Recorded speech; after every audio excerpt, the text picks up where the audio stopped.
উপস্থিত হযরতে উলামায়ে কেরাম, সম্মানিত দ্বীনী ভাইয়েরা, আমার ছাত্র যুবক বাবারা, মাইকের আওয়াজ যতদূর যাচ্ছে এসব জায়গার ভাই ও বোনেরা, আপনাদেরকে এসে যখন প্রথম দেখলাম আমার কাছে মনে হচ্ছিল যেন আপনারা ওয়াজ শুনতে শুনতে ক্লান্ত হয়ে গেছেন। আর ক্লান্ত হওয়ারই কথা, তার কারণ সেই বিকাল থেকে নিয়ে রাত এখন 11টা পার হয়ে গেছে, একটানা প্রায় 6 ঘন্টা। এই 6 ঘন্টার সময় একটানা ওয়াজ শুনতে থাকলে ক্লান্ত তো হওয়ারই কথা। কিন্তু এখন দেখতেছি আপনাদের এই ক্লান্তি সত্ত্বেও মেহমানের একরামের খাতিরে আপনারা আবার সবাই একটু জোরে জোরে বসেছেন। এজন্য আল্লাহ পাকের শুকর আদায় করছি, আলহামদুলিল্লাহ। এই আলহামদুলিল্লাহ আপনারা কেন বললেন বুঝলাম না। এই আলহামদুলিল্লাহ আমি আপনাদের অবস্থা দেখে আল্লাহ পাকের শুকর আদায় করছি। আচ্ছা, আমরা যে বয়ান করি, এই বয়ানটা কি জিনিস, কেমন? এই বয়ানটা করা যায় না, হয়ে যায়। টিউবওয়েল ভরা পানি থাকে, পানি পড়ে না, চাপ দিলে পড়ে। পানি কিন্তু ভরা, কিন্তু পড়ে না, চাপ দেয় পানি পড়ে। আমি কিছু কোরআন হাদিস জানি, আল্লাহ পাক যা দিছেন আছে, কিন্তু এটা বের হবে না। বের কখন হবে? যখন আপনারা চাপ দিবেন। আপনারা চাপ কেমনে দিবেন? আপনাদের চাপ হলো মনের থেকে আগ্রহ। মেরে মোহতারাম ভাইও, আমরা লম্বা লম্বা বয়ান করি। আমার নবীজি লম্বা গ্যাপ দিয়ে বয়ান করতেন, এমনি টুকিটাকি কথা বলতেন, 1-1.5 মিনিট কথা বলতেন মাঝে মাঝে, কিন্তু বয়ান করতেন লম্বা দীর্ঘ বিরতি দিয়ে। সাহাবীদের মধ্যে প্রবল আগ্রহ থাকতো। ওই আগ্রহ যখন চূড়ান্ত পর্যায়ে যাইতো, নবীজি তখন বয়ান করতেন। আমাদের এখন অবস্থা হলো জোর করে আটকাই রেখে বয়ান শুনেইতেই থাকি। এই জন্য বয়ান কানে বাড়ি খায়, ভিতরে ঢুকে না। ঠিক, আমি কি ঠিক বলতে বলছি?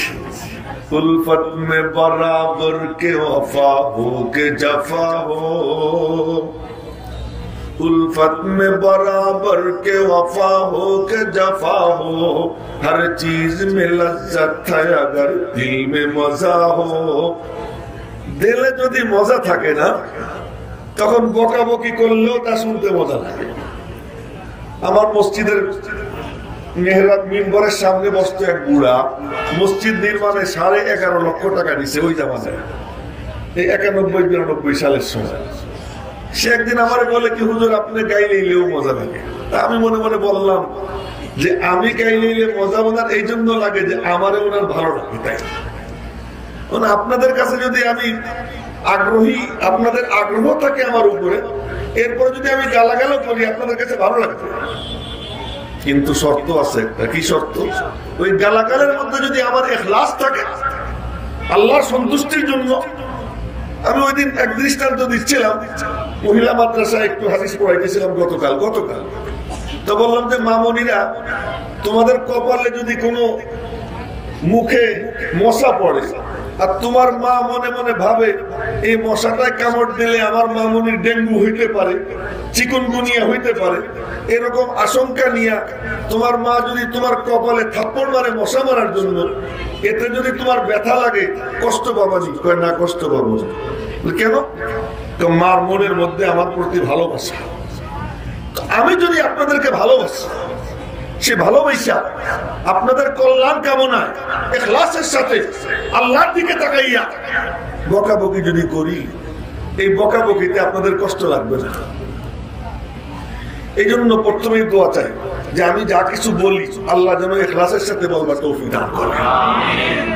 মেরে মুহতারাম ভাইও, বুখারী শরীফের প্রথম হাদিস। আমি এমনি গল্প যা আসে মাথায় তাই বলি, নিজে বানাই বলি না। বুখারী শরীফের প্রথম হাদিস, ইন্নামাল আমালু বিন্নিয়াত ওয়া ইন্নামা লিইমরিইম মা নাওয়া। নবীজি বলেন, পাবে তা যা সে নিয়ত করে। 2 রাকাত নামাজ পড়ে 2 রাকাত নামাজ পাবে তা না। সে 1 লক্ষ টাকা দান করে 1 লক্ষ টাকা দান পাবে তা না, বরং ওই দানের সময় তার যে নিয়ত ওই নিয়তটা পাবে, নামাজ 2 রাকাত পড়ার সময় যে নিয়ত ওই নিয়তটা পাবে, জলসায় বসার সময় যে নিয়ত ওই নিয়তটা পাবে, ওয়াজ করার সময় যে নিয়ত ওই নিয়তটা পাবে। নিয়ত যদি এই হয় যে মালিক আমি তোমার দরবারে আসছি, তুমি আমার সিনা হেদায়েতের নূর দিয়ে দাও, আমি এখন যাই কিছু বলি না কেন কিন্তু রব্বুল আলামিন তার পক্ষ থেকে কুদরতি নূরানি পাইপ লাগাইয়া আপনাদের সিনায় হেদায়েতের নূর পৌঁছে। কিন্তু সেই নিয়তটা কোথায় থাকা দরকার? আমরা কি নিয়ত করতে রাজি আছি ইনশাআল্লাহ? এখন এটা কি জলসা না কওমা? আমি জিজ্ঞেস করতেছি, সাধারণত জিজ্ঞেস করি না। এটার নাম কি জলসা না কওমা? কথা বলেন। এই যে মাহফিলের নামটা কি জলসা না কওমা? জলসা। জলসা কারে কয়? 2 সিজদার মাঝখানে যে বসে এরে বলে জলসা, আর রুকুর থেকে সোজা হয়ে যে দাঁড়ায় এটারে বলে কওমা। তো রুকুর থেকে সোজা হয়ে দাঁড়ানো ওয়াজিব, এটারে বলে কওমা। 2 সিজদার মাঝখানে সোজা হয়ে বসা ওয়াজিব, এটাকে বলে জলসা। ও ভাই, এই যে আমাদের দ্বীনি জলসার আলোচনা, এর মধ্যে অনেক কিছু অর্জনের আছে। যদি কেউ ইচ্ছা করে তার ঝুলিতে বসতে পারে। 2 সিজদার মাঝখানে সোজা হয়ে বসা ওয়াজিব, একে বলে জলসা। এখন এটার নাম জলসা। এই যে কিছু লোক দাঁড়াই রয়েছে, এটা কি জলসা না কওমা? জলসা। তো জলসা যদি হয় তাহলে যারা দাঁড়াই আছে তারা কি একটু বসবেন? কথা বলে না, একটু মেহরবানি করে বসে যান, একটু কষ্ট করে বসে যান। আরে দেনেওয়ালা আল্লাহ, ইয়াহিয়া মাহমুদ দিবে না। ভালো করে মনে রাখবেন, আমি মাঝে মাঝে এই কথাগুলো বলি। যদি আপনারা প্রস্তুত থাকতেন আমার এই সমস্ত কথা কিচ্ছু বড় রাখতো না। আপনারা অপ্রস্তুত। এই অপ্রস্তুত জলসায় কথা বললে এই কথা এমনি বাতাসে উড়ে যাবে না। ক্ষেত চাষ না করে যদি বীজ বুনে পাক পাখালি খেয়ে ফেলায়, আর ক্ষেত চাষ করে যদি বীজ বুনে, একটা বীজও যদি বনে ওই এক বীজ থেকে শত শত ধান, শত শত গম উৎপন্ন হয়। ঠিক তেমনি ভাবে দ্বীনি জলসা যখন প্রস্তুত হয়ে যায়, তখন যদি একটা আয়াত, একটা হাদিসও, একটাও যদি বুজুর্গানে দ্বীনের কোনো ওয়াকিয়া বলা হয়, তো আল্লাহ পাক এর বরকতে তাদের সিনায় হেদায়েতের চারা জ্বালাইয়ে দেয়। এজন্য আগে তো আপনাদের প্রস্তুত হওয়া দরকার। যার যেমন কলবের হাল, আল্লাহ তার সাথে তেমন আচরণ করে। হ্যাঁ, দেখেন মানে এক বুজুর্গ সুবহানাল্লাহ সুবহানাল্লাহ পানির পিপাসা লাগছে, বলেন না আল্লাহু আকবার, আরো জোরে বলেন না আল্লাহু আকবার। কোনো সমস্যা নাই, আল্লাহ তো বড়, আর যে যত আল্লাহকে বড় বলবে আল্লাহ তারে তত বড় বানিয়ে দেবে, বড় বানিয়ে দেবে। বুজুর্গের পিপাসা লাগছে, পিপাসার জন্য পানি তালাশ করতেছে। পানি তালাশ করতে করতে একটা ইন্দারা পেয়েছে। ইন্দারার দিকে তাকাই দেখে পানি মেলা নিচে। এখন পানি উঠাবে কি দিয়া? অনেক কষ্ট কইরা রুমাল টুমাল দিয়া জুতায় একটা লোটা আনছে। ওই লোটার গলায় রশি বাঁধছে। রশি বেঁধে এগুলো নিচে ছাড়ছে। পানির কাছে গিয়ে নড়ে, কিন্তু পানি পায় না। পিপাসায় বুকের সাথে ফেটে আসতেছে। মনে মনে বলে আল্লাহ, পিপাসায় কি মারাই যাব। এমন সময় একটা ঘোড়া আসছে। তো ঘোড়া ও পিপাসায় ছটফট করতে করতে ইন্দ্রার ওখানে এসে নিচের দিকে চাইয়ে দেখে পানি মেলা নিচে। সে সোজা আসমানের দিকে তাকাইছে। যখন আসমানের দিকে তাকাইছে, 1 লাফ দিয়ে পানি ওই ইন্দারার যে দেয়াল বরাবর এসে হাজির হয়ে গেছে। এখন একটু জোরে বলেন সুবহানাল্লাহ, কোনো সমস্যা নেই। এখন ঘোড়ায় পানি খায়, বুজুর্গ পানি খায়। খাইয়াটা বুজুর্গ এখন আল্লাহর সাথে ঝগড়া শুরু করছে যে আল্লাহ, আমি বনি আদম ইনসান, আমার গায়ে তুমি হাত লাগাইছো। জানেননি আল্লাহ পাক 3 জিনিসের গায়ে হাত লাগাইছেন। কয় জিনিসের গায়ে? মনে রাখবেন তো ইনশাআল্লাহ। 3 জিনিসের গায়ে হাত লাগাইছেন। এক, সৃষ্টি হলো আব্বাজান আদম, আদমের চুলের গোড়ার থেকে নিয়ে চুকনি এবং 2 কানের লতির মাঝের জায়গায় যে চেহারা, এই চেহারা আল্লাহ পাক কুদরতি হাত লাগাইছেন। আর এক জিনিস যাতে আল্লাহ পাক হাত লাগাইছেন, সেই জিনিস হলো কি জানেন? জান্নাতুল ফিরদাউস আল্লাহ পাক নিজে হাতে ডইলে ডইলে বানাইছেন। সুবহানাল্লাহ, এরকম একদম মরা মানুষ সব। আর ধরে বলেন সুবহানাল্লাহ। জান্নাতুল ফিরদাউস, নবীজি বলেন ইদা সাআলতুমুল্লাহ ফাসআলুহুল ফিরদাউস, যখন তোমরা আল্লাহর কাছে চাও তো ফিরদাউস চাইও। আল্লাহর কাছে যখন চাও তো ফিরদাউস চাওয়া। ছোটটা কেন চাওয়া, বড়টা চাওয়া। ও নবীজি তালিম দিয়েছেন। আর এক জিনিস, যে যার গায়ে আল্লাহ পাক হাত লাগাইছেন, নিচে হাতে তাওরাত আল্লাহ নিজে লেখছেন। মুসা আলাইহিস সালামের তাওরাতটা আল্লাহ কি করছেন, নিজে হাতে লেখছেন। তাওরাতের গায়ে হাত লাগাইছেন, আব্বাজান আদমের গায়ে হাত লাগাইছেন, আর কথা কয় না জান্নাতুল ফিরদাউসের গায়ে আল্লাহ পাক হাত লাগাইছেন। আরো মজার কথা, প্রতিদিন জান্নাতুল ফিরদাউসের দিকে আল্লাহ তাআলা তাকান। যখন তাকান তো জান্নাতুল ফিরদাউসের নূরানিয়ত আরো বেড়ে যায়। আচ্ছা, জান্নাতুল ফিরদাউসের দিকে তাকাইলে যদি নূরানিয়ত বেড়ে যায়, কেউ যখন নামাজে দাঁড়ায় তো বুখারী শরীফের হাদিস, নবীজি বলেন আনতাবুদাল্লাহ কান্নাকা তারাহু ফাইন লাম তাকুন তারাহু ফাইন্নাহু ইয়ারা। তুমি নামাজ পড়লে এমন ভাবে যেন তুমি আল্লাহকে দেখতেছো। যদি তুমি নাও দেখো, ইয়াকিন করো যে আল্লাহ তোমার দিকে চেয়ে রয়েছে।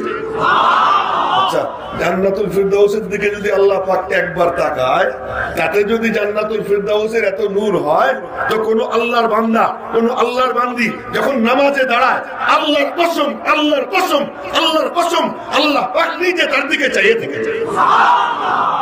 এবার বলেন তো তার কত নূর হইতে পারে। সীমাহুম ফি বুজুহিহিম মিন আথারিস সুজুদ। যে নামাজ আল্লাহর জন্য পড়ে, আল্লাহর সন্তুষ্টির জন্য সিজদা দেয়, আল্লাহ পাক কুদরতি কদম তার জন্য বিছিয়ে দেয়।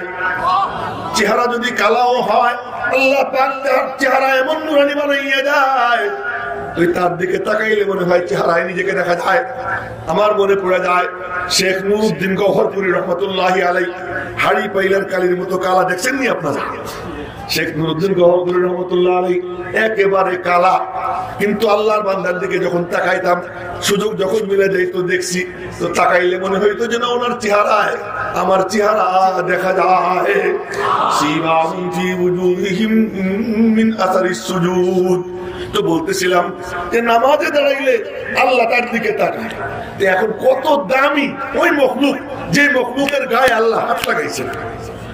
এবার ওই বুজুর্গ আল্লাহরে ডাক দিছে, আল্লাহ এখন তো চলো ফিরা আহলে হাদিসটা কবে দেখছো? এই যে গাঁজাখুরি কথা শুরু করছে, এই যে এখন যে কথা বলবো, এই আহলে হাদিসটা শুনলে কি বলবে, কি এই দেখো হুজুর গাঁজা খেয়ে কথা কইতেছে। আরে আমাদের বুজুর্গরা আল্লাহর সাথে কেমন সম্পর্ক ছিল তার একটা সামান্য একটা ঘটনা বলতেছি। ইতিহাস আপনারা জানেন যে এই কনস্টান্টিনোপলের যুদ্ধের সময় যখন সুলতান মোহাম্মদ ফাতেহ, খেলাফতে উসমানিয়া, সুলতান মোহাম্মদ ফাতেহ উনি যুদ্ধ করতে গেছেন, উনার পিসাবের সাথে নিয়ে গেছে। তো বলছেন হুজুর আপনি দোয়া করেন। তো যুদ্ধ করতে করতে গেটের কাছে গেছে, গেটের কাছে গিয়া উনি উনার এক খাদেমকে পাঠাইছেন, জলদি যাও হুজুরে বলো এখন দোয়ার খুব দরকার। তো ওই সাকরেত গেছে, গিয়ে দেখে উস্তাদজি পিসাব হুজুর সিজদায় পড়ে রয়েছেন। আমরা তো কইতাম হুজুর বাদশা পাঠাইছে উঠে, কিন্তু খাদেম দাঁড়াই রয়েছে চুপচাপ। কিছুক্ষণ পরে উনি সিজদার থেকে মাথা উঠেছেন, মাথা উঠানোর পরে খাদেম বলতেছে, হযরত বাদশা পাঠাইছেন, দোয়ার খুব দরকার। উনি বললেন দোয়ার দরকার নাই। বলে কেন? কনস্টান্টিনোপল তো বিজয় হয়ে গেছে, কনস্টান্টিনোপল বিজয় হয়ে গেছে। খাদেম গিয়ে দেখে কনস্টান্টিনোপলের প্রত্যেক ভবনে লা ইলাহা ইল্লাল্লাহ লেখা পতাকা পতপত করে উঠতেছে। এই কি? আল্লাহর বান্দা আল্লাহর কদমে সিজদায় পড়ছে, ওই সিজদা দিয়া বিজয়ের খবর পাইয়ে সিজদার থেকে মাথা উঠেছে। গুরু হে আমলদার খলওয়াত নসি, গুরু হে আমলদার খলওয়াত নসি, কদম হায় খাকি দমে আতশি, বাইক নারা কোহে যে জাবর কানন, বাইক নালা মুলকে বাহাম্বর জনম। তো বলতেছিলাম যে মানুষ বনি আদম এমন যার গায়ে আল্লাহ পাক হাত লাগাইছেন। এবার ওই বুজুর্গ আল্লাহরে মোবাইল করে, আল্লাহ কি বান্দা তোমার কাণ্ড কারবার বুঝি না। কেন? আমি বনি আদম, পিপাসায় বুকের সাথে ফেটে যায়, এত চেষ্টা করি পানি নড়ে না। ঘোড়া আসলো আর পানি একেবারে উপর পর্যন্ত চলে আসলো, এখন কারবার। আল্লাহ পাকের পক্ষ থেকে এলাম হয়, তুই কি করছিস আর ও কি করছে দেখছিস। আমি কি করলাম? তুই তো তোর চেষ্টা তকবীর লুটার গলায় রশি বাইন্ধা নিজে চেষ্টা করছিস, আর ঘোড়া কি করছে? সব চেষ্টা বাদ দিয়া সোজা আমি আল্লাহর দিকে তাকাইছে। আমি আল্লাহ আমার কুদরত দিয়ে পানি ওর মুখের কাছে পৌঁছিয়ে দিচ্ছি। তো নজর থাকবে কার দিকে? আবারও বলেন, নজর থাকবে কার দিকে? এখন তো আমাদের নজর যায় খাজা বাবার দিকে। ওই যে আমাদের ঘোষকরা ঘোষণা দিতে সময় হাজারো আলেমের উস্তাদ, হাজার হাজার আলেমের রাহবার, হাজার হাজার বুজুর্গদের সোহবত পাওয়া, এই সব বইলে হুজুর রে ফুলায়। যে হুজুর বয়ান করবে তারা কি করে? ফুলায়। এই ফুলানোর উদ্দেশ্য কি? শ্রোতারা যেন তার দিকে ভালো করে তাকায়। আরে তুমি আমার দিকে কেন মোতাবাজ্জি করতেছো? তুমি আল্লাহমুখী বানাও। দেনেওয়ালা কে? দেনেওয়ালা কে? আল্লাহ দেন। তবে আল্লাহ দেওয়ার একটা সিস্টেম আছে, এই লক্ষ্য করে। আল্লাহ দেওয়ার একটা সিস্টেম আছে। কি সিস্টেম? আল্লাহ কয়ে তুমি একটু নড়ো। এ ভাই, কেউ অন্য দিকে তাকাইয়েন না, যেভাবে আছেন সেভাবে বৈশা এই দিকে তাকান। হ্যাঁ, আল্লাহ বলেন কি তুমি একটু নড়ো, একটু হরকত করো। হরকত করা তোমার কাম, বরকত দেওয়া আমি আল্লাহর কাম। তুমি শুধু তোমার একটু চেষ্টা দেখাও। দেখেন তো কি চমৎকার আল্লাহ পাকের কাণ্ড কারবার। মুসা আলাইহিস সালাম ফিরাউনের ধাওয়া খাইছেন। তো ফিরাউন পিছনে 12 লাখ বলে, 12,000 বলে, সঠিক সংখ্যা বলতে পারবো না, লক্ষ লক্ষ সৈন্য নিয়ে পিছন থেকে ধাওয়া করতেছে মুসা আলাইহিস সালাম। এটা কোরআনে কারীমের ঘটনা। তো মুসা আলাইহিস সালাম বনি ইসরাইলকে নিয়ে দিয়েছেন দৌড় দিয়ে গিয়ে দাঁড়াইছেন তো সমুদ্রের পাড়ে। এখন সমুদ্র যাইতে পারেন না, ডাইনে পাহাড় যাইতে পারেন না, বায়ে পাহাড় যাইতে পারেন না। পিছনে দেখা যায় ওই যে ফিরাউন আর তার তীর তরবারি সব দেখা যাইতেছে। বনি ইসরাইলরা এত পাজি, এই টাইমে বলবে আল্লাহ বাঁচাও। ওকে ও মুসা, মরছি, ধরা খাইছি, কোথায় তোমার আল্লাহ? কোথায় তোমার আল্লাহ? এখন তো আর কোনো উপায় নেই, এখন তো মরছি। ইন্না লামুদরাকু। ও মুসা, এই যে এক্ষুনি আমরা মরবো, উপায় নাই। মুসা আলাইহিস সালাম বলেন কাল্লা, কখনো না। কেন? ইন্না মাইয়া রব্বি, এই যে আমার আল্লাহ। আগামীকাল বললেন সকালবেলা সুবহানাল্লাহ, বলতেছে ইন্না মাইয়া রব্বি, এই যে আমার রব, সায়াহদিন, পথ এখনই দেখাবেন, এখনই পথ দেখাবেন। কই দরকার নাই, আমার আল্লাহ নাইকে নাকে হা বানাইতে পারেন, হাকে না বানাইতে পারেন, জিন্দাকে মুর্দা বানাইতে পারেন, মুর্দাকে জিন্দা বানাইতে পারেন, শুকনাকে আল্লাহ ভিজা বানাইতে পারেন, ভিজাকে আল্লাহ তাআলা শুকনা বানাইতে পারেন, নদীকে আল্লাহ তাআলা রাজপথ বানাইতে পারেন, রাজপথকে আল্লাহ পাক নদীতে পরিণত করতে পারেন। দেখ আমার আল্লাহ কি করে। মুসা আলাইহিস সালাম বলেন কাল্লা ইন্না মাইয়া রব্বি। আল্লাহ পাক বললেন মুসা, এত সুন্দর করে তুই কথা কইতে পারিস, আচ্ছা লাঠি দিয়ে পানিতে একটা বাড়ি মার। আপনারা বলেন লাঠি দিয়ে পানিতে বাড়ি মারলে কি কোনো কিছু হয় না? পানি ছেটে। রাস্তা কি লাঠির বাড়িতে হয়েছে না আল্লাহর ইচ্ছে হয়েছে? তো আল্লাহ কি মুসা আলাইহিস সালামের লাঠির বাড়ি সারা রাস্তা করতে পারতো না? আল্লাহ কয় যে করবো তো আমি, তো তুই একটু নড়াচড়া কর। তো মুসা আলাইহিস সালাম লাঠি দিয়ে পানিতে বাড়ি মারছেন। এখন দেখেন কি একসাথে 12টা রাজপথ হয়ে গেছে। মুসা আলাইহিস সালাম ওই 12 গোত্র ছিল, ওরা কয় যে এক গোত্র আর এক গোত্রের সাথে হাঁটবে না, আলাদা আলাদা রাস্তা লাগবে। ওই বিপদের সময় আল্লাহ ওদেরকে 12 রাস্তা দিয়েছে, 12 রাস্তা দিয়ে পার হয়েছে। ওরা যখন পার হয়ে গেছে, তো ফিরাউন তার লোক লস্কর নিয়ে ওই রাস্তার সামনে গিয়ে হাজির হয়েছে। হামান কয় কি ঘোড়ার লাগাম তাই নিয়ে ধরে দাঁড়াবে। তো ফিরাউন দাঁড়াইছে, কি ব্যাপার? ফিরাউন কয় কি যাই? হামান কয় না, যাওয়া যাবে না। কেন? ষড়যন্ত্র আছে। পানির মধ্যে রাস্তা হয় কেন? তো ফিরাউন ঘোড়ার লাগাম তাই নিয়ে ধরে দাঁড়াইছে। আল্লাহ পাক নিবেন, ফিরাউন যাবে না, কাটতে হবে। হ্যাঁ, তাও কেমনে হয়, কোন তরিকা হয় দেখেন। আল্লাহ পাক জিবরাইল আর মিকাইল রে পাঠাইছে। জিবরাইল চড়ছে ঘুড়িতে, ঘুড়ি বুঝেন তো আপনারা? ঘুড়িতে। আর ফেরাউনেরটা হলো ঘোড়া। তো ফেরাউন ঘোড়ায় চলা, জিবরাইল ঘুড়িতে চড়া। ঘুড়ি হলো ফেরাউনের ঘোড়ার সামনে। তো ঘুড়ি দেখলে ঘোড়ায় কি করে আমি আর বলবো না। পিছনে হলো মিকাইল আর এক ঘোড়ায় চড়া। তো মিকাইল পিছনের ঘোড়াকে বলে চল চল, আর ওদিকে জিব্রাইলের ঘুড়িতে বলে কি আয় আয়। এই চল চল আয় আয় এর মাঝখানে পড়ে ফিরআউনের ঘোড়া দিছে দৌড়, বাকি গুলা দিছে দৌড়। মাঝখানে গিয়ে দেখে রাস্তা নেই, দৌড়।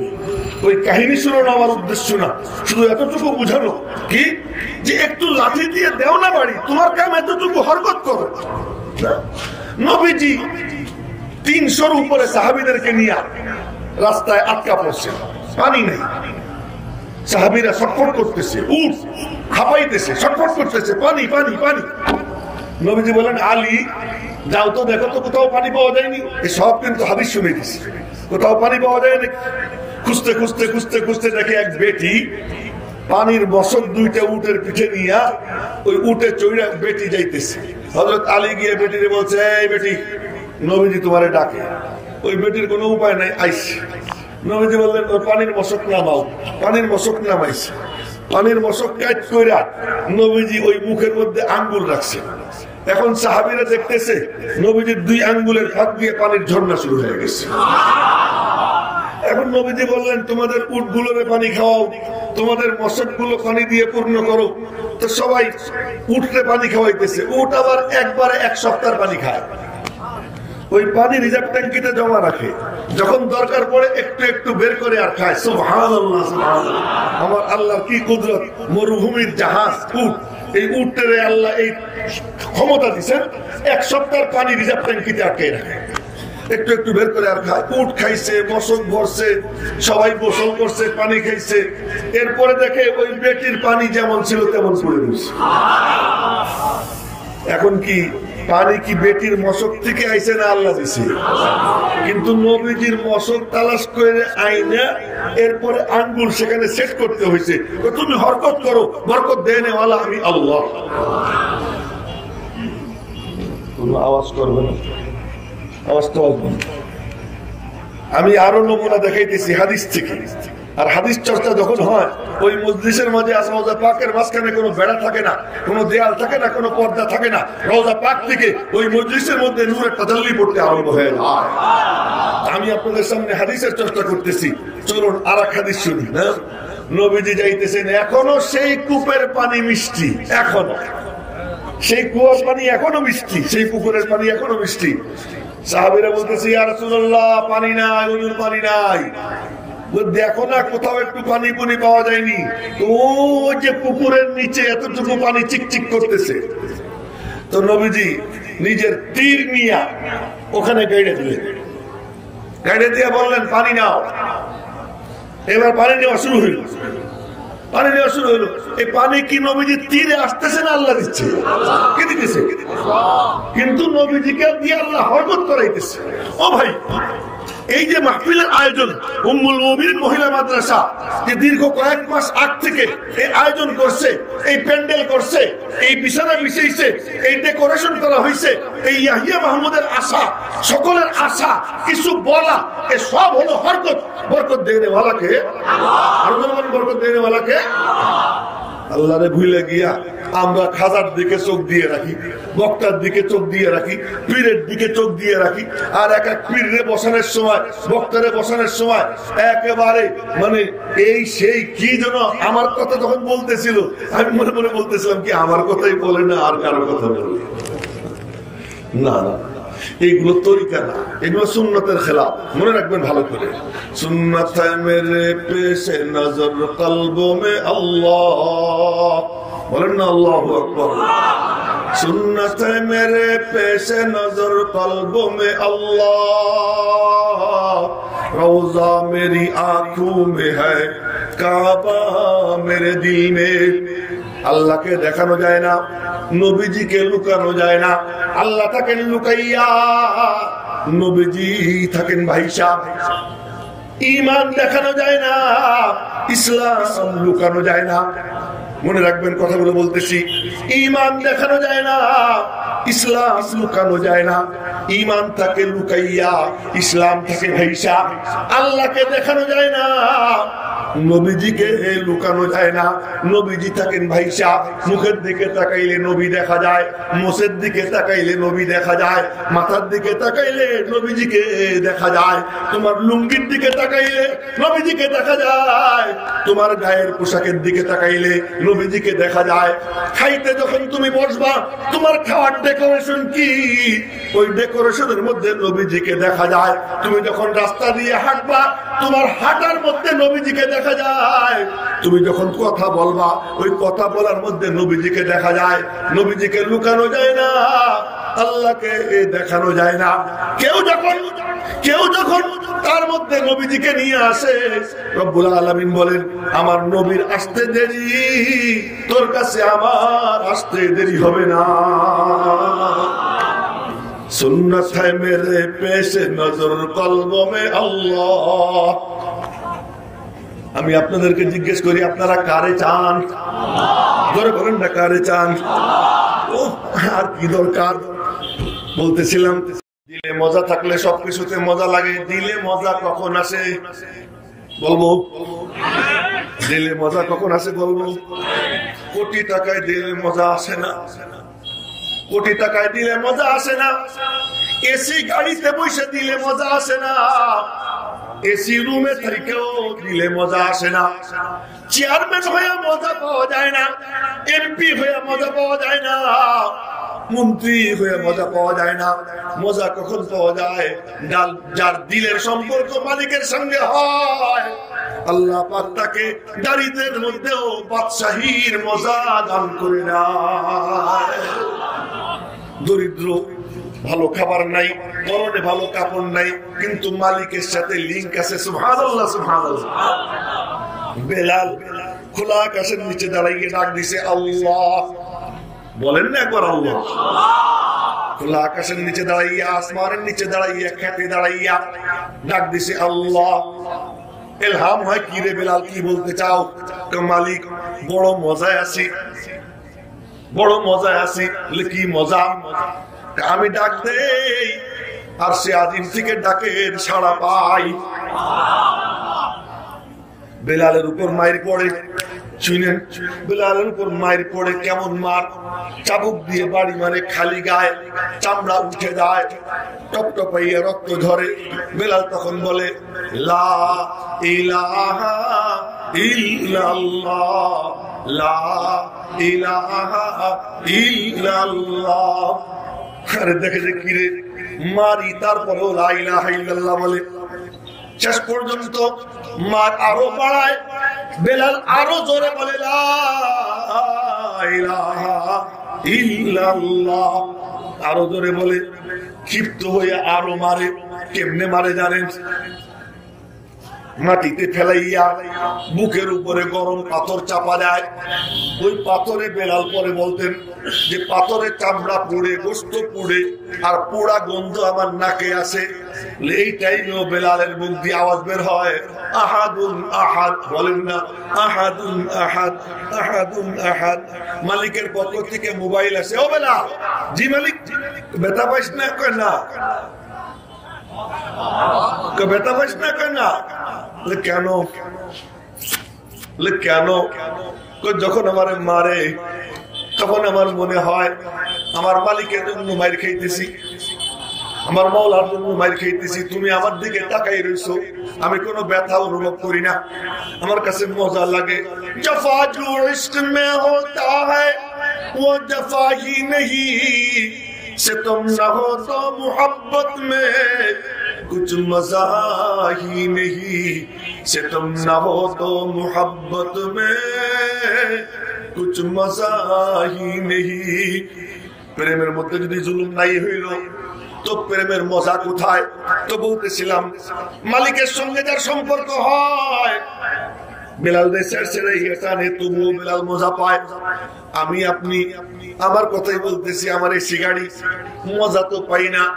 কিন্তু কোনদিন যদি সুযোগ মিলে যায়, শেষ রাত্রে উঠে যদি 2-4 রাকাত নামাজ পড়া মালিক রে ডাকতে পারি, লা ইলাহা ইল্লাল্লাহ, লা ইলাহা ইল্লাল্লাহ, তখন যে মজা লাগে ওই মজা বাদশাহীর মজাও তার ধারে কাছে আসতে পারে না, এত মজা এত মজা। তাই বলতেছিলাম শান্তি তো তার মালিকের সঙ্গে যার সম্পর্ক হয়ে যায়। এই দ্বীনি জলসা কেন হয়? দ্বীনি জলসার মাকসাদ কেবলমাত্র একটা, আল্লাহর বান্দাকে আল্লাহর সঙ্গে জুড়ে দেওয়া, আল্লাহর বান্দিকে আল্লাহর সঙ্গে জুড়ে দেওয়া। এখন একটা ফিতনা হয়ে গেছে কি, আমি বসি আমার পিরাকি জবানের জন্য, আমি বসি আমার মুরিদ বাড়ানোর জন্য, আমি বসি আমার যশ খ্যাতি বাড়ানোর জন্য, আমি বসি আমার ওয়াজের দেওয়ার জন্য বাইরে যায় এই জন্য, কিন্তু আমার মাকসাদ এ থাকে না যে আল্লাহর বান্দা বান্দি আল্লাহর সঙ্গে জুড়ে যাবে। তাই প্রথমে আপনাদের কাছে দোয়া চাইছি যে আল্লাহ পাক রব্বুল আলামিন যেন আমাকে ইখলাসের সাথে আমি আপনি যেন আল্লাহর সঙ্গে জুড়তে পারি, এই নিয়ত করে যেন কিছু কথা আল্লাহ পাক বলবার তৌফিক দান করে। তো জোরে বলেন না আমিন। আমি আপনাদের সামনে কোরআনে কারীম থেকে ছোট্ট একটা আয়াত তেলাওয়াত করছি, হাদিসে মুবারাকা থেকে ছোট ছোট দুইখান হাদিস পড়ছি।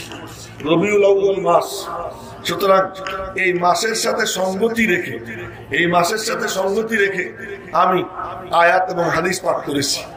এর উপর ভিত্তি করে কিছু কথা বলবো, কিন্তু আপনাদের মধ্যে মনে হইতেছে যেন বেশি সময় হয়ে গেছে, তাড়াতাড়ি শেষ হয়ে গেলে ভালো হয় না? তাই যদি হয় তাহলে একজনও উঠবেন না, মাঝখান থেকে একজনও উঠেন না। আর ওই যে অনেকে বলবেন যে হুজুর পেশাবে চাপ দিছে, লম্বা টাইম বসা, তো এই ব্যাপারেও আমার এক গল্প মনে আছে যে হযরত মাওলানা কারি তৈয়ব সাহেব রহমাতুল্লাহ আলাইহি বয়ান করতেছিলেন। কাজী মুতাসিম বিল্লাহ সাহেব রহমাতুল্লাহ আলাইহি আমার উস্তাদ, বুখারী শরীফের উস্তাদ, উনি বলেন যে আমি বয়ান শুনতেছিলাম আর হযরত কারি সাহেব বলতেছিলেন আমি খতম কিয়ে দেতা হো, আমি খতম কিয়ে দেতা হো, এখনই শেষ করতেছি, এই কথা বলতেছেন আর বয়ান করতেছেন। বলে আমার পেশাবে খুব চাপ দিছে, যশোরের মানুষ উনি বলতেন পেশাব না পিসাব, আমার পেশাবে খুব চাপ দিছে, আমি উঠি উঠি করতেছি, কিন্তু হুজুর বলতেছেন যে এখনই শেষ করতেছি। বলে করতে করতে পরে দেখি কি 6 ঘন্টা হয়ে গেছে। 6 ঘন্টায় যখন পেশাব তারে উঠাইতে পারে নাই, আপনাদেরকে তো 6 ঘন্টার কথা বলতেছি না, 20-25 মিনিট তো বসতে পারবেন ইনশাআল্লাহ। হ্যাঁ, আমার টার্গেট হলো ইনশাআল্লাহ 12টার মধ্যে শেষ করে দিই, 12টার পরে আপনাদেরকে নিব না, মাত্র 20-22 মিনিট সময় আপনাদের থেকে চাইতেছি। তবে শর্ত হলো একেবারে নীরব নিস্তব্ধ, মাথাও নাড়াইয়েন না, মাথাও নাড়াইয়েন না, একটু এদিকে চেয়ে থাকেন। আমি আপনাদের সামনে কোরআনে কারীম থেকে ছোট্ট একটা আয়াত তেলাওয়াত করছি, হাদিসে মুবারাকা থেকে ছোট ছোট দুইখান হাদিস পড়ছি। রবিউল আউয়াল মাস, এই মাস ওই মাস যেই মাসে পৃথিবীতে আগমন করেছিলেন সৃষ্টির সর্দার, কুল মখলুকাতের সর্দার, আল্লাহর পরে যিনি সেরা, জনাবে মুহাম্মদুর রাসূলুল্লাহ সাল্লাল্লাহু আলাইহি ওয়াসাল্লাম। বলেন না সাল্লাল্লাহু আলাইহি ওয়াসাল্লাম। গতকাল গেছে 12 রবিউল আউয়াল, কবে? গতকাল না, গতকাল গেছে। আর আমরা দেখছি মিছিল, আমিও দেখছি আপনারাও দেখছেন মিছিল, কি সৃষ্টিকুলের শ্রেষ্ঠ ঈদ, বিশ্ব নবীর জন্ম ঈদ। আমি মনে মনে বলি, বলে টলি যে নবীজির জন্মের ঈদ পালন করে 1.5 ব্যাটারির দল, অথচ নবীজির জন্মের ঈদ যদি পালন করার কেউ উপযুক্ত ছিল, উপযুক্ত ছিলেন হযরত আবু বকর। আবু বকর সিদ্দিক নবীজির জন্মের ঈদ পালন করেন নাই। উপযুক্ত ছিলেন হযরত ওমর, উনি নবীজির জন্মের ঈদ পালন করেন নাই। উপযুক্ত ছিলেন ওয়াইস কারনী, যিনি দাঁতগুলো ভেঙে ফেলছেন, উনি জন্মের ঈদ উদযাপন করলেন না। জন্মের ঈদ উদযাপন করে কারা? যারা পূজার মণ্ডপে গিয়ে কয় আমরাও পূজা করি। যে পূজা করে সে কি করে? ঈদে মিলাদুন নবী উদযাপন করে। আচ্ছা, ঈদে মিলাদুন নবী করার উপযুক্ত ছিলেন হযরত আবু বকর সিদ্দিক রাদিয়াল্লাহু তাআলা আনহু। নবীজিকে সাথে নিয়ে হিজরতে রওনা হয়েছেন। এটা কোরআন শরীফ না? হাঁটুর নিচে পড়ে না, দেখতে খারাপ দেখে। নবীজিকে নিয়ে হিজরতে রওনা হয়েছে, তো নবীজি বুড়ি আঙ্গুলে ভর দিয়ে দিয়ে হাঁটতেছিলেন। তো বুড়ি আঙ্গুলে ভর দিয়ে দিয়ে হাঁটতে গিয়ে নবীজির আঙ্গুল ফেটে গেছে। আঙ্গুল ফেটে গেছে, আবু বকর সিদ্দিক রাদিয়াল্লাহু তাআলা আনহু এটা দেখা নিজের চাদর ছিঁড়ে আঙ্গুল বাইন্ধে দিয়েছে। এখন গারে সাওর 4 মাইল উঁচুতে, এই যে যারা গেছেন তারা দেখছে কয় মাইল উঁচু? 4 মাইল উঁচু। উপরে উঠবেন নবীজি। আবু বকর সিদ্দিকের বয়স 51, নবীজির বয়স 53। আবু বকর সিদ্দিক বলে, ইয়া রাসূলুল্লাহ, এই ফাটা পানি আপনি কেমনে উপরে উঠবেন? আমার কাঁধে চড়ে। আবু বকর সিদ্দিক নবীজির কাঁধে নিয়ে উপরে হাতে 4 মাইল। আল্লাহ পাক বলেন, আবু বকর পুরো নবুয়তকে তোর কাঁধে আমি চড়াই দিলাম, নিয়ে যা। নবুয়তকে তোর কাঁধে চড়াই দিছি, নিয়ে যা। আবু বকর সিদ্দিক উপরে উঠে গর্তের মুখে নবীজিকে বলে, এখানে চুপচাপ দাঁড়ান। সুবহানাল্লাহ, এখানে চুপচাপ দাঁড়ান। এক বাপরে তার ছেলে বলে কি, আব্বা আপনি এখানে থাকেন, আমি ঘরটা ঝাড়ু দিয়ে নিই, পরে ঘরে ঢুকবেন, এসি টেসি চালাই নি, তারপরে ঢুকবেন। দেখি বাপের সাথে বেয়াদবি করে। হ্যাঁ, বাপ ক্লান্ত, ছেলে বলতেছে আমি ঘরটা ঝাড়ু দিয়া সবকিছু পরিপাটি করে পরে আপনারা ঢুকাবো, চুপচাপ দাঁড়ান। তো নবীজিরে দাঁড় করাইয়া সিদ্দিক একবার গর্তে ঢুকছে, আলো টালো নাই। সিদ্দিক একবার তার আঙ্গুল দিয়ে টুকাইয়া সব জায়গার ময়লা পরিষ্কার করে এরপরে চাদর দিয়ে ঝিড়া এরপর দেখে ছিদ্র। তো মনে মনে বলে, সাপ না বিচ্ছু কি জানি, আমার নবীজির উপর যদি কোনো হামলা হয় তো চাদর ছিড়া সব ছিদ্র বন্ধ করে। চাদর তো শেষ, ছিদ্র শেষ হয় নাই। আবু বকর সিদ্দিক নিজের পায়ের গুড়ালি ওই ছিদ্রের মুখে দিয়া আসন দিয়ে বৈশা এবার বলতেছে কি, ক্লিয়ার, আসুন তাফাদ্দাল ইয়া রাসূলুল্লাহ, আসুন এবার আপনি ভিতরে। নবীজি ভিতরে ঢুকছেন, তার মানে আল্লাহ পাক দেখাইতেছেন সিদ্দিক গর্তে আগে ঢুকছে, নবী গর্তে পরে গেছে। তোমরাও ভালো করে জানিয়ে রাখো, তোমাদের কলবে যদি নবীজিরে আনতে হয় আগে আবু বকর সিদ্দিকের কলবে জায়গা দিবা, তারপরে নবীজি কলবে আগে। গর্তের মধ্যে সিদ্দিক আগে গেছে, নবী পরে গেছেন। তোমার কলমের গর্তে যদি তুমি আবু বকররে আনতে না পারো, নবীজিরে আনতে পারবা না। এবার আবু বকর বলে, তাফাদ্দাল ইয়া রাসূলুল্লাহ, তাশরীফ আনুন হে আল্লাহর রাসূল। নবীজি করতে ঢুকছেন। আবু বকর বলে, ইয়া রাসূলুল্লাহ আপনি বড় ক্লান্ত, একটু ঘুমান। কোথায় ঘুমাবো? এই যে আমার রানকে আপনার জন্য বালিশ বানাইয়া দিলাম, দশক নাই, বিছনা নাই, আমার রানকে আপনার জন্য বালিশ বানাইয়া দিলাম। নবীজি আবু বকরের রানে মাথা রাখেন, ডান কাইতে মাথা রাখার সঙ্গে সঙ্গে নবীজি নাক ডাকা শুরু করতেন। 1 সেকেন্ডও দেরি হইতো না, মাথা রাখতে দেরি, ঘুম আসতে দেরি হইতো না। নবীজি ঘুমানো শুরু করছেন। আর ওদিকে ওই গর্তের ভিতরে সাপ, এই সাপ এখন শুরু করছে। আমি 600 বছর যাবত অপেক্ষায় আছি, আখেরি নবীর চেহারা দেখবো। আর আবু বকর দিল সব বন্ধ কইরা, ঢেই ওরে শেষ কইরা। এবার ওই যে গর্তের মুখে আবু বকরের পা, ওখানে সবল মারতেছে সবল। আবু বকর মনে মনে কয়, যত পারিস সবল মার, আমি আমার মাহবুবের ঘুম ভাঙবো না। আমি মরবো কিন্তু তার ঘুম ভাঙবো না। কত ক্লান্ত তিনি, আমার রানে মাথা রেখে ঘুমাইছেন। এই অবস্থায় যদি মওত হয়ে যায় তো মালিক দেখবে তার মাহবুবরে কোলে নিয়ে বসছি। আমার কি টেনশন, আমার তো বেড়া পার। আবু বকরের মনে জিজ্ঞেস করে, তুই মরে গেলে নবীজির হিফাজত করবে কে? আবু বকর মনে বলে, এই ওইসব বাজে চিন্তা করিস না, মালিক আছে না। তো মালিক আমার মতো আরো শত শত আবু বকর নবীজির পাশে এনে দাঁড় করাই দিবে। আমার টেনশনের কিছু নাই, আমি মরবো, ঘুম ভাঙবো না। নবীজি ঘুমাইতেছেন, আবু বকর অপলক নেত্রে নবীজির দিকে চাইয়ে রয়েছে। সুবহানাল্লাহ, দেখতেছে আশিক কারে কয়, দেখে আশিক কারে অপলক নেত্রে তাকাই রয়েছে, দেখতেছেন নবীজিকে দেখতেছে। এদিকে ব্যথার চোটে চোখের পানি পড়ছে, ব্যথায় কিন্তু চোখে পানি আসে, হাসতে হাসতেও চোখে পানি আসে। চোখে পানি আসলেই মানুষ কান্দে এমন না, ওরা ব্যথার কারণে চোখে পানি আসছে। ওই পানি অনিচ্ছা সত্ত্বে নবীজির গালে পড়ছে, বাম গালে। চোখ খুলছে, আবু বকর তোমার চোখে পানি? ইয়া রাসূলুল্লাহ কিসের জন্য কামড়াইতেছে, দংশন করতেছে। কোথায়? পাশরাও। নবীজি মনে মনে বলতেছেন যে দংশন যে করতেছে আমি তো তারও রাসূল, যে দংশন করতেছে আমি তো তারও রাসূল। সুবহানাল্লাহ, সুবহানাল্লাহ।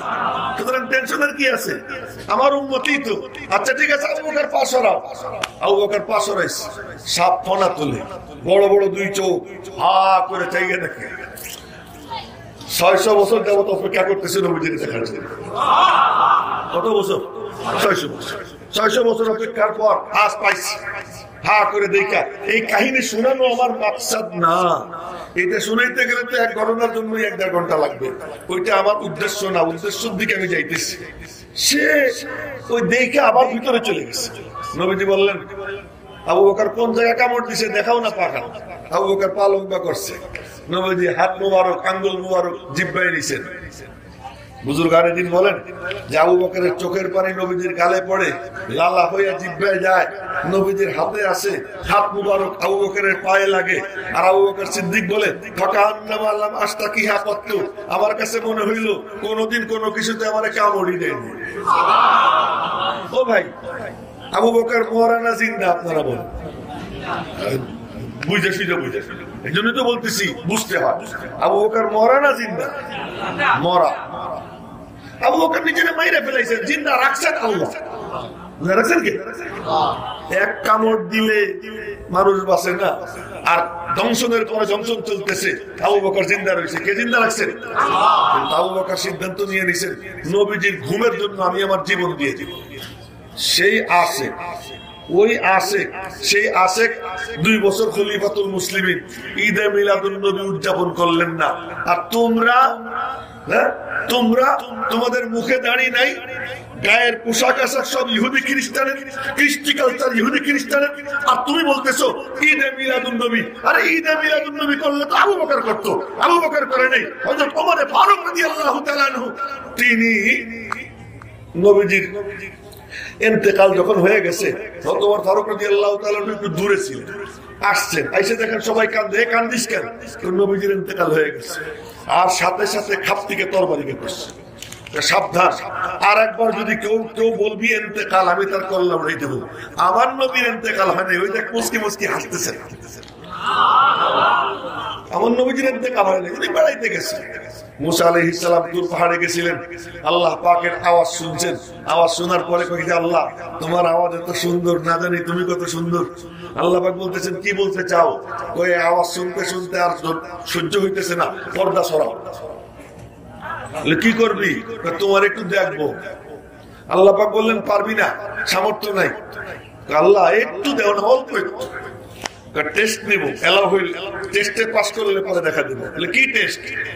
এই পাহাড়ের উপরে নূরের তাজাল্লি ফেলবে। ওই মুসা আলাইহিস সালামের উপর না, মুসা আলাইহিস সালামের থেকে দূরে পাহাড়, ওই পাহাড়ের উপরে তাজাল্লি ফেলবে। পাহাড় যদি তার জায়গায় স্থির থাকে, তুমি যদি হুশে থাকো তাহলে দেখতে পারবে। পাহাড়ের উপরে তাজাল্লি পড়ছে, পাহাড় একদম চূর্ণ বিচূর্ণ হইয়া গইলা শেষ হয়ে গেছে। মুসা আলাইহিস সালাম এক চিৎকার দিয়ে বেহুশ হইছেন। 40 দিন পরে হুশ আসছে। হুশ আসার পরে বলতেছেন তুবতু ইলাইক, আল্লাহ থুক্কু দিলাম, আর তোমারে দেখতে চাবো না। মুসা আলাইহিস সালাম কি করতেছেন? তো মুসা আলাইহিস সালাম 40 দিন পরে হুশে আসছেন। হযরত ওমর বলতেছেন মুসা আলাইহিস সালাম যেমন আল্লাহরে দেখতে গিয়ে বেহুশ হয়ে পড়েছিলেন, এখানেও নবীজি আল্লাহর দিদারে ব্যস্ত ছিলেন, বেহুশ হয়ে রয়েছেন, হুশে আসবেন। খবরদার ইন্তেকাল কেউ বলবে না। ইন্তেকাল শব্দ শুনতে পারে না ওমর। সেই ওমর 10 বছর খলিফাতুল মুসলিমিন ছিলেন, অর্ধ পৃথিবীর শাসনকর্তা। কই তিনি তো ঈদে মিলাদুন নবী উদযাপন করলেন না। আর তুই রাজার বাগি, তুই দেওয়ান বাগি, তুই কুত্তা ব্যবসায়ী, তুই বলতেছিস ঈদে মিলাদুন নবী। ঈদে মিলাদুন নবী সাহাবীরা করেন নাই, তাবেঈনরা করেন নাই, বুজুর্গরা করেন নাই, নামদাবাদ ব্যবসায়ীরা নাম দিছে ঈদে মিলাদুন নবী। মেরে মোহতারাম ভাইও, রবিউল আউয়াল মাস ঈদে মিলাদুন নবী উদযাপনের জন্য না। নবীজি রবিউল আউয়ালের নবী নন, নবীজি সারা জিন্দেগীর নবী, সারা বছরের প্রতিদিনের জন্য তিনি নবী। 12 রবিউল আউয়ালের জন্য তিনি নন, তিনি সব সময়ের জন্য। আমি যেখানে থাকবো আমার সঙ্গে তিনি থাকবেন। 3টা কথা মনে রাখবো, দিলের সাথী আল্লাহ, বলেন দিলের সাথী কে? আল্লাহ। আমলের সাথী মুহাম্মাদুর রাসূলুল্লাহ। দিলের সাথী আল্লাহ, আমলের সাথী মুহাম্মাদুর রাসূলুল্লাহ সাল্লাল্লাহু আলাইহি ওয়াসাল্লাম।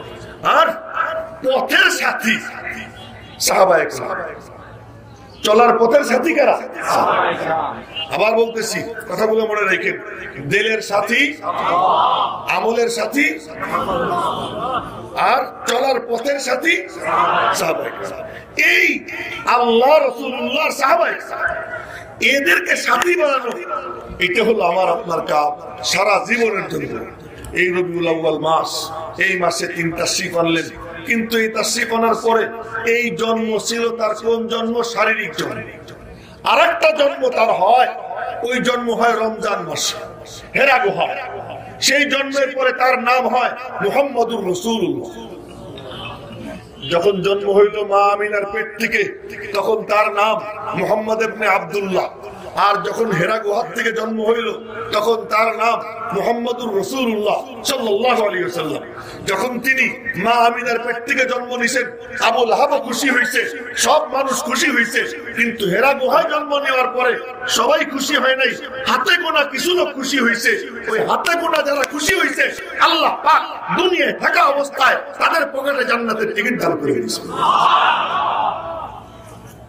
আজ সেই হেরা গুহার থেকে বের হয়ে তারপরে তিনি যেই দায়িত্বের কথা বলছেন, সেই দায়িত্ব নিয়ে আলোচনা করতে চাইছিলাম, কিন্তু সময় নেই। খুব সংক্ষেপে বলতেছি। আল্লাহ পাক রব্বুল আলামিন ইব্রাহিম আলাইহিস সালামের দোয়া কবুল করছেন। দোয়া কবুল করে পৃথিবীবাসীর জন্য একজন শিক্ষক পাঠাইছেন। সেই শিক্ষক ঘোষণা করছেন, ইন্নামা বুইস্তু মুআল্লিমা।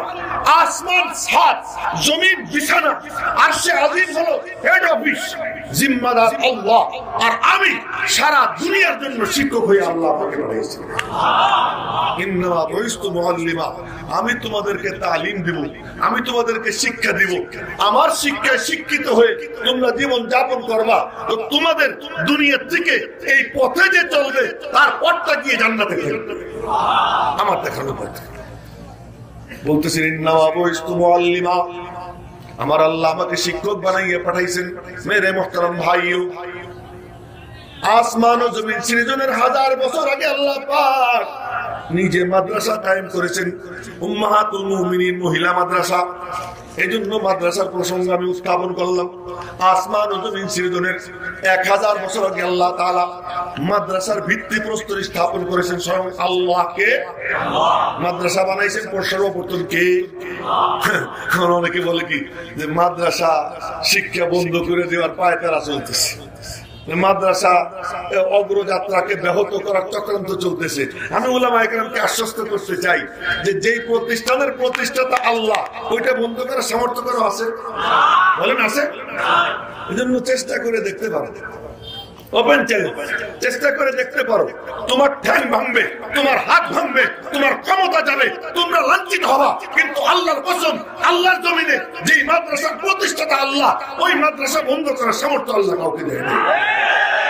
ওই মাদ্রাসা চলছে, চলবে, দিন দিন খালি সংখ্যা বাড়তেছে। টাকলুরা উল্টে পাল্টা কথা বলে, টাকলুরা কি কয়? উল্টে পাল্টা কথা কয়। এক একজন এক এক সময় ঘেউ ঘেউ করে। তো আমি যখন রাস্তা দিয়ে যাই, ডাইনে বামে তো কুত্তাও ঘেউ ঘেউ করে, কি করে না?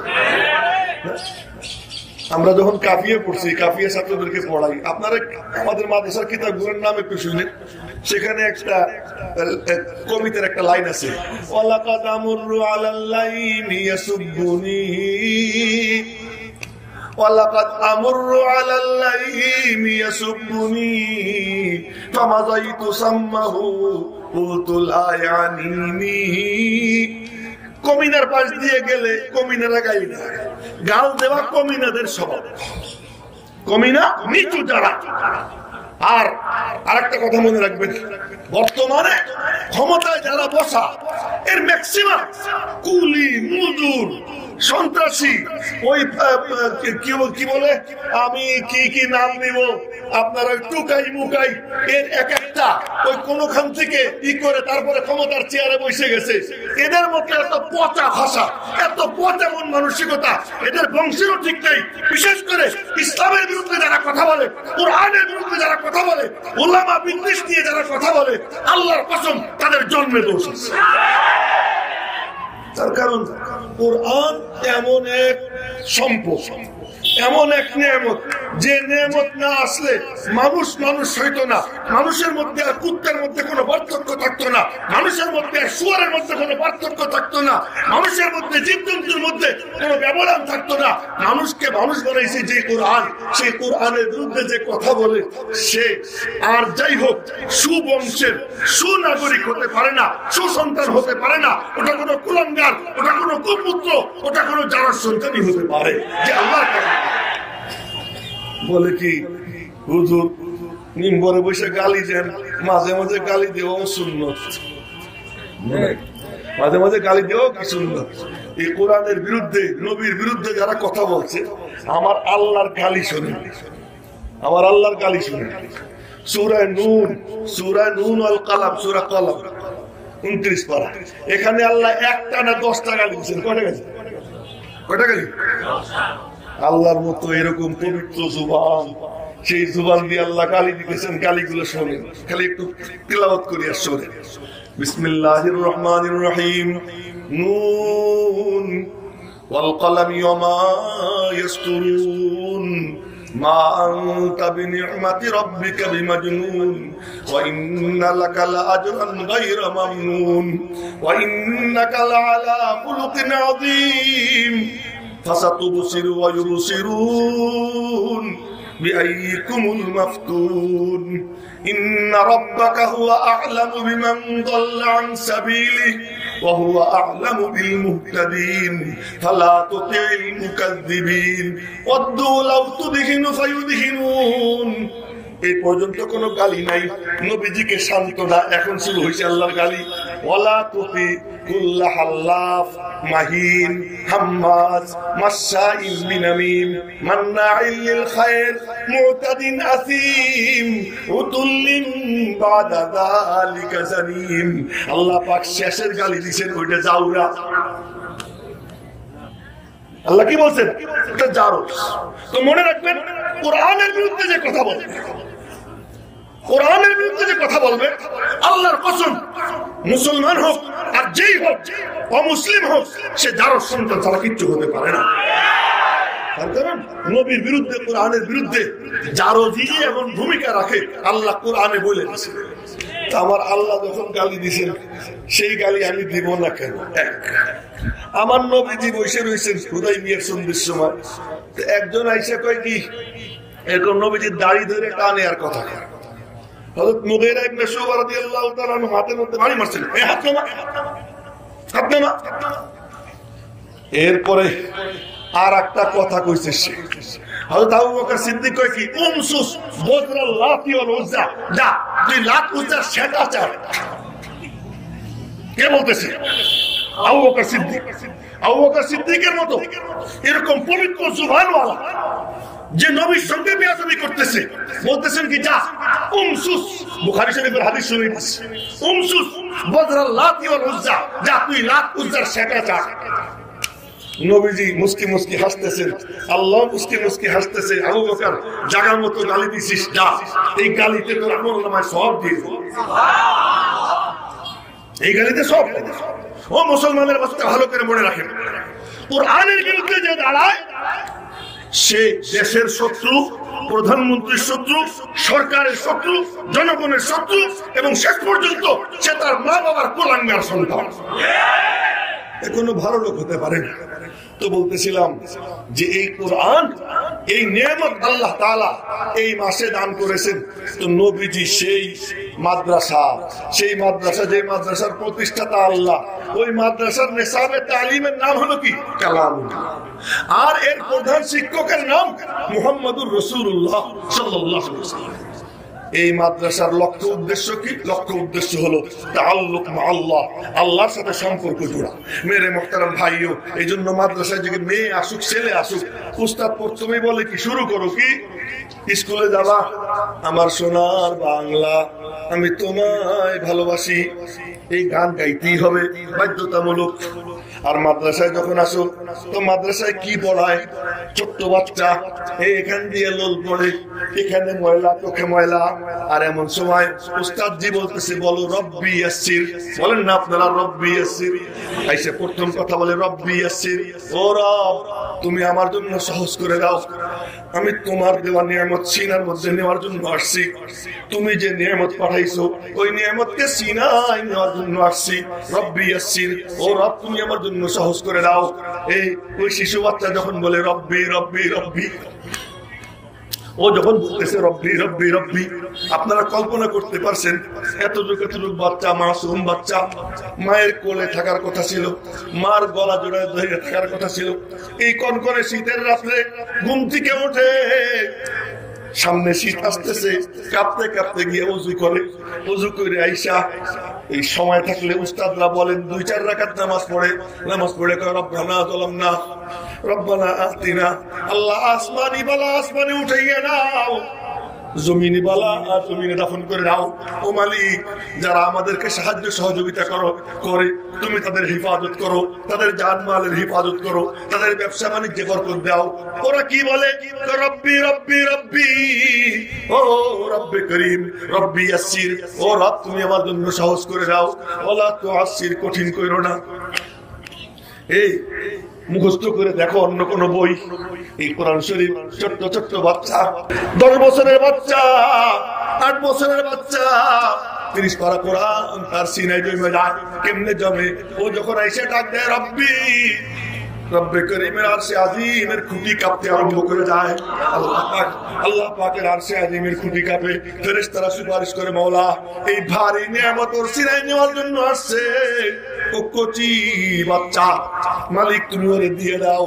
আল্লাহ কয় বস কেমনে করবে? ঠিক আছে, নে কোরআন শরীফ পড়বি তুই, আমি মাওলা তোর সঙ্গী হয়ে গেলাম, তোর সিনার কোরআন আমি আল্লাহ আমার হাতে রেখে দিলাম, আর তোর উপরে পড়তে দিব না। তো মাদ্রাসায় কোন কাম করে? মাদ্রাসায় কাম করে শুরুতেই বলায় রব্বি ইয়াসসির, রব্বি ইয়াসসির, আবার শুরু করে বিসমিল্লাহির রহমানির রহিম। এ জানেননি আপনারা, ছোট্ট বাচ্চা যখন বিসমিল্লাহির রহমানির রহিম বলে, বাপ যদি মারা যায়, কিছুই যদি পড়তে নাও পারে, শুধু বিসমিল্লাহ শিখছে, ওই কবরের পাশে গিয়ে দাঁড়াইয়া যদি পড়ে বিসমিল্লাহির রহমানির রহিম, তো মালিকের কাছে ফেরেশতারা গিয়ে বলে, মাওলা ওই ছোট্ট বাচ্চা কবরের পাশে দাঁড়াইয়া বিসমিল্লাহ পড়ছে, তোমার রহমান রহিমের নাম নিছে, রব্বুল আলামিনের পক্ষ থেকে মেসেজ আসে, এই কচি বাচ্চা যখন আবার রহমান রহিমের নাম নিছে, যা যা আমার এই বান্দার কবরে জান্নাতের বিছানা বিছাইয়ে দে। আল্লাহ পাকের কালাম কি কাম করে মাদ্রাসা? তোমার বাচ্চারে কোটিপতি বানানোর পথ দেখায় না, তোমার বাচ্চারে ডক্টর বানায় না, ইঞ্জিনিয়ার বানায় না, তোমার বাচ্চারা কি করে? তোমার সন্তানরা কি করে? আল্লাহর সঙ্গে জুড়ে যায়। আল্লাহর সঙ্গে যার সম্পর্ক হয়ে যায়, তাই তো শুরুতে বলছিলাম, উলফত মে বরাবর কে ওয়াফা হো কে জফা হো, হর চিজ মে লজ্জত है अगर दिल में मजा हो।